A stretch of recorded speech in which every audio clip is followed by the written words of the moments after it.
This is the SITREP for 17 May 2022, day 83 of the Russian invasion of Ukraine. It is approximately 22:30 hours or 10:30 p.m. Eastern. Now, I do not have as much information as what I normally do because the media is not really covering it because they're not getting as much dead children on the battlefield, the blood and guts that brings people to their networks and sells the papers. It's now turned into essentially conventional warfare. The Ukrainians are making some gains in some areas. The Russians are making gains in others. Now, the obligatory disclaimers that I always have to put out for the trolls. First off, I get my information from multiple sources. I get it from governmental organizations and non-governmental organizations. I get it from mainstream media, I get it from alternative media, and I get it from independent journalists that are on the ground. So I get my information from as many sources as possible, which is starting to dry up. Like I said, not as many people are talking about the war in Ukraine anymore. Starting to go to the wayside. Now, also, the reminders. I do not support Vladimir Putin and the oligarchs in charge of Russia. I do not support Adolf Zelensky and the oligarchs in charge of Ukraine. And I damn sure do not support the Nazi fucking wannabes that are serving in the Ukrainian military or the Ukrainian government. Who do I support? I support the troop on the battlefield on both sides that are having to fight this damn war. And I support the civilians that are caught in the middle. Now, one little announcement that I want to put out at the beginning here. Someone pointed this out on the last video I did on using high-speed vehicles for deployment for operations. The war in Ukraine is not a great example for copying for guerrilla warfare. And the reason for that is the militias and the Ukrainian military have a continuous flow of supplies from the outside. Because of that, then they're employing large numbers of drones. They can use vehicles in their operations. They have no limitations for ammunition, no limitations for spare parts or fuel or anything. They're able to get high-end, anti-tank guided missiles like the Javelin, like NLAW. They're able to get man-pads like the Stingers. Most guerrilla forces that are out there, like 99% of them that you'll see in history and fighting around the world now, they have little to no logistics. They have to make do with what they can make, what they can steal, what they can buy outside their country's borders and smuggle in. They typically have very little support. We can get some decent ideas on stuff from Ukraine, but it's not going to be a thing that can be copied exactly anywhere else, especially in North America, if there would be any type of resistance operations that would be required to be conducted in that sphere of the world. Now, casualty figures for the civilians. Once again, these come from the United Nations because their numbers aren't as exaggerated as the Ukrainian government's.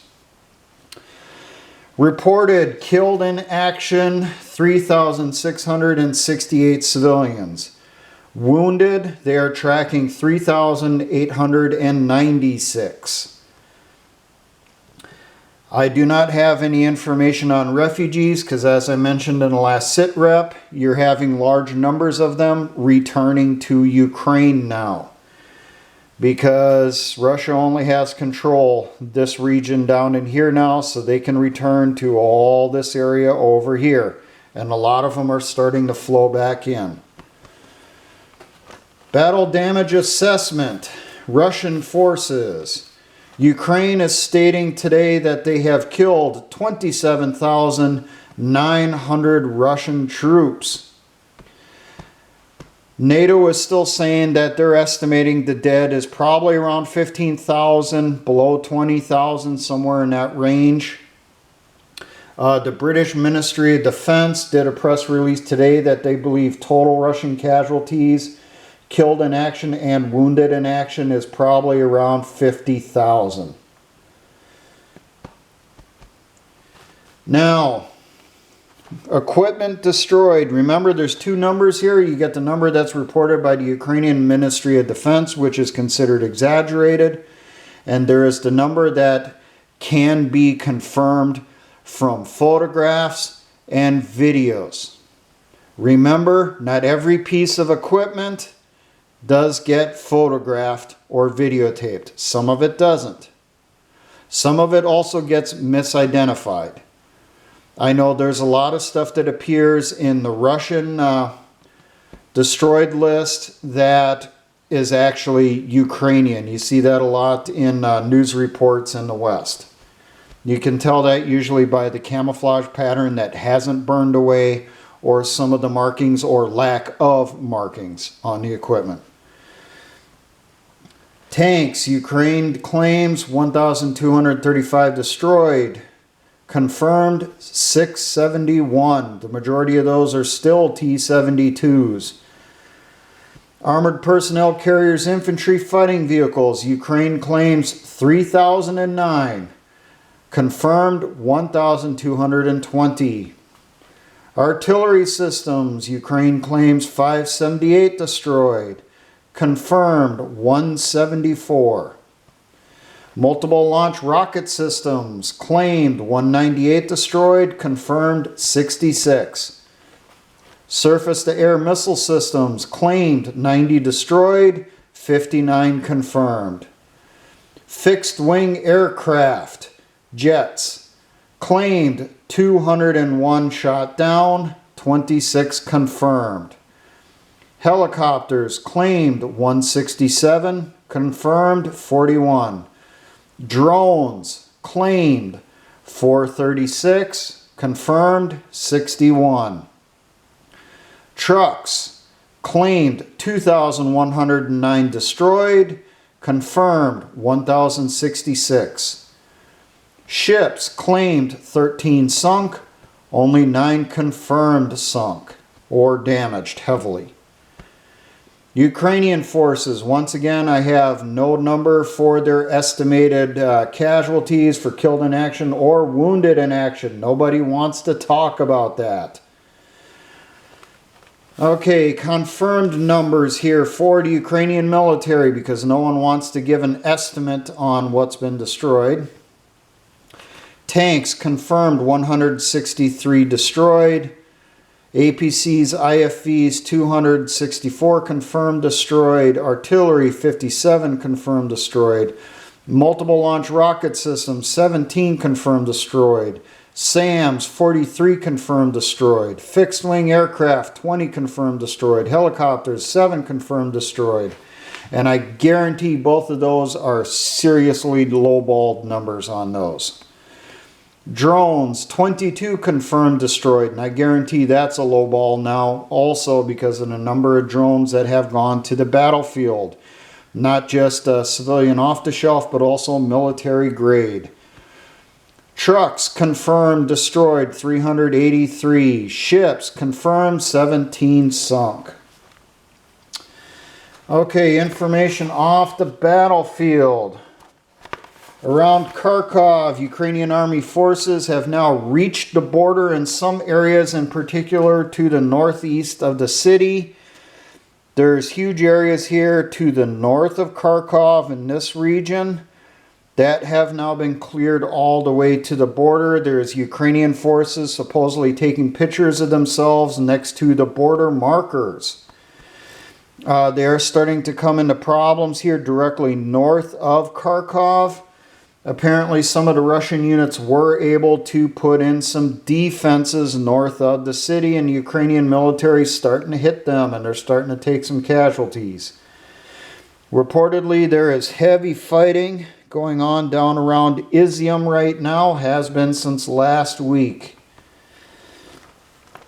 Over in the Donbass area, first off, the Ukrainian Army has started taking back some of the territory that ceded in 2014-2015.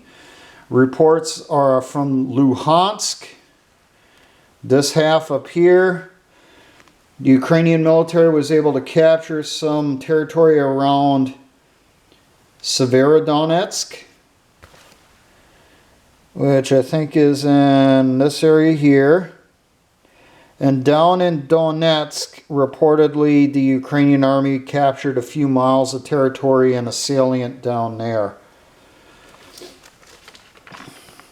Now down in the Crimea region,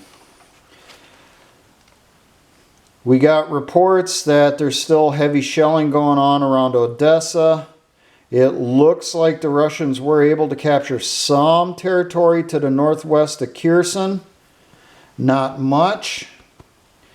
And over on Snake Island over here, this is now turned into a major battle area. This chunk of rock has no strategic value whatsoever. But both sides are fighting tooth and nail over it. The Ukrainians reportedly are shelling and dropping airstrikes on the island. The Russians continue to reinforce it. There is a rumor that came out last week that, and this is just a rumor, okay, that the United States Pentagon sent instructions or orders to the Ukrainian Ministry of Defense to retake Snake Island. And that the Ukrainian Ministry of Defense did not want to, because they knew that they could not take the island, and even if they did, they could not supply it and hold it. But the Ukrainians did attempt multiple landings on Snake Island. All of those landings were repelled with heavy casualties and heavy losses of equipment to the Ukrainian military. Now, the reason I say this is rumor on the orders from the Pentagon, this goes to a alternative media thread that is out there that talks about the Ukrainian government is actually controlled by the U.S. State Department, and they give names of specific people in the Ukrainian or the United States State Department that are essentially in charge of Ukraine. They give orders to Zelensky and the Ukrainian government on what to do and when. And part of this theory also is that the Ukrainian war is actually being fought by the U.S. Pentagon, who sends orders down to the Ukrainian military, who then funnel it out to the troops on the ground. All of that is a rumor. You know, we can't confirm it for certain.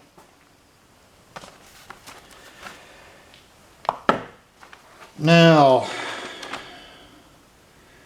individual sides here, and I do not have that much compared to normal. Okay, Russia. The Russian army attempted a river crossing near Severodonetsk Donetsk to flank Ukrainian positions near Karkov. The Ukrainian army located the crossing using a drone, waited till the Russian troops started gathering to go across the pontoon bridge, and then started dropping artillery on the area. Reportedly, around 70 tanks and other vehicles were destroyed on the crossing. Now, there is word that I cannot say how much of this is true, how much was propaganda. There's talk that in Russian social media now, because this story reached into Russian media, that people inside Russia are now questioning the government and operations in Ukraine because of this crossing. They're pointing out the stupidity of the operation, the losses, because they're saying that it's looking like between 400 and 500 troops died at this river crossing from the artillery strike. And reportedly, people are causing a storm across Russian social media, asking questions on it and demanding that people be held accountable in the Russian government. Down around Karkov, we have a theory on the T90M version 3 that was destroyed. The theory on this one is that people looked at the footage of this tank getting destroyed on the battlefield. There's drone footage of it. And they said it does not look like it was destroyed by a Carl Gustav fired by Ukrainian troops, like the Ukrainian Ministry of Defense is claiming. When they look at the footage, what they think is going on, or what they think may have happened, is that T-90 was destroyed by another Russian tank. They believe that this tank may have been damaged by a Carl Gustav in an ambush by Ukrainian forces not long beforehand.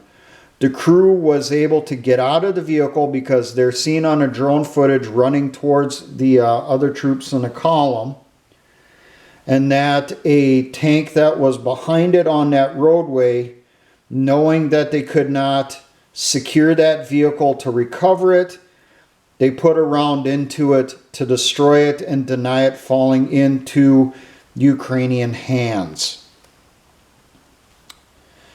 Now, there's some good news for the people of Russia that their health is about to improve dramatically, as McDonald's is now selling the last of their assets in Russia this month. They are now ending their 30-year experiment of trying to cause a massive cancer surge across Russia. So I'm sure the Russians are clapping their hands that their health is now going to improve, and I'm sure we're going to see drastic improvements to the cancer rate across Russia, especially for children. There's a reason why you call them McCancer. Okay, Ukrainian military. The Ukrainian military will begin training on the Panzerhaub 2000 in Germany starting this week.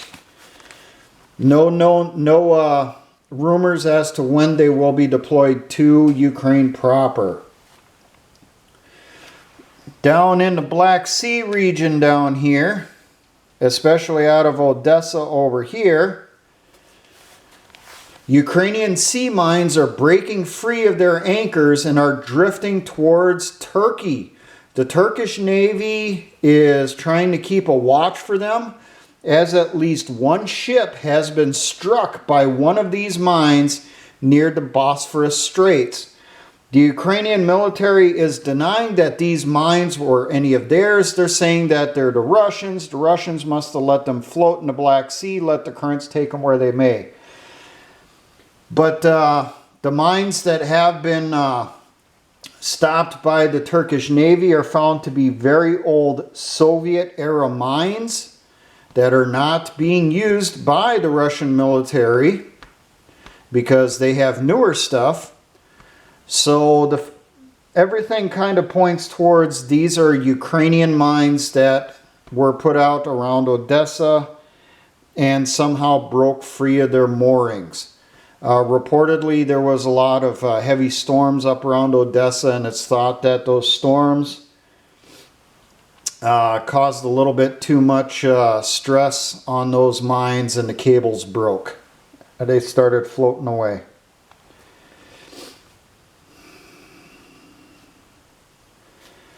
Down in Mariupol, it is now official as of today, official across the media. The Azovs have surrendered in the Azovstal steelworks. But in the Western media, they're saying that the Russian military is assisting the Ukrainian military in evacuating their troops from the area. No, they're not evacuating the troops. They fucking surrendered. They're now prisoners of war. At least 250 of them have been taken to military hospitals in the Donetsk Republic. Some of them reportedly are being taken to military hospitals in Russia. The others are being taken to centers for questioning to find out if they participated in any war crimes. The Ukrainian government reportedly is negotiating to get the prisoners returned. Now, there are reports that there are still some stragglers that have refused to surrender that are still inside the steelworks, and the Russian military is taking care of them one by one.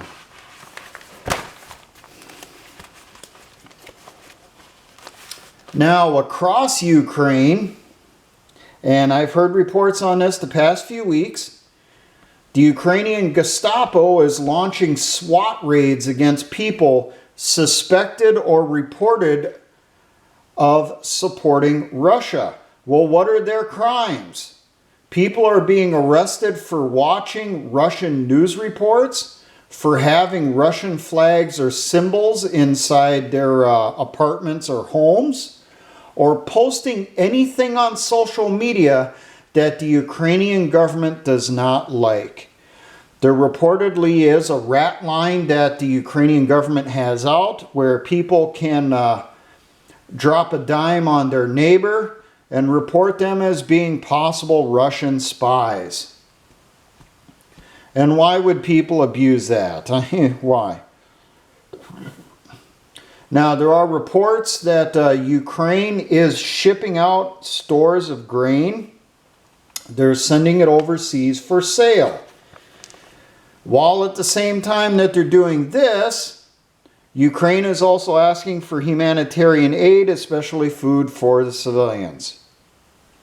Put two and two together. If your people are hungry, do you really need to ship your grain off to another country and sell it?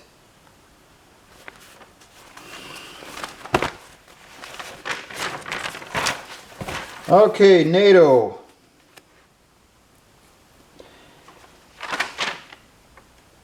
I think I'll combine that with the one later. Okay. Finland and Sweden have now officially announced they are applying to join NATO. Reportedly, Turkey has announced that they will block their admission to NATO. Russia's response to it is they will have to now rebalance their forces because of that situation. They will have to increase the size of their military and add nukes to the inventory. But other than that, they have no problems with Finland or Sweden joining NATO. That is from Putin himself. And the reasons for it is they've been training with NATO for decades. They are NATO partners without being part of NATO, but they've always operated alongside them. They get the majority of their equipment from NATO, so on and so forth. And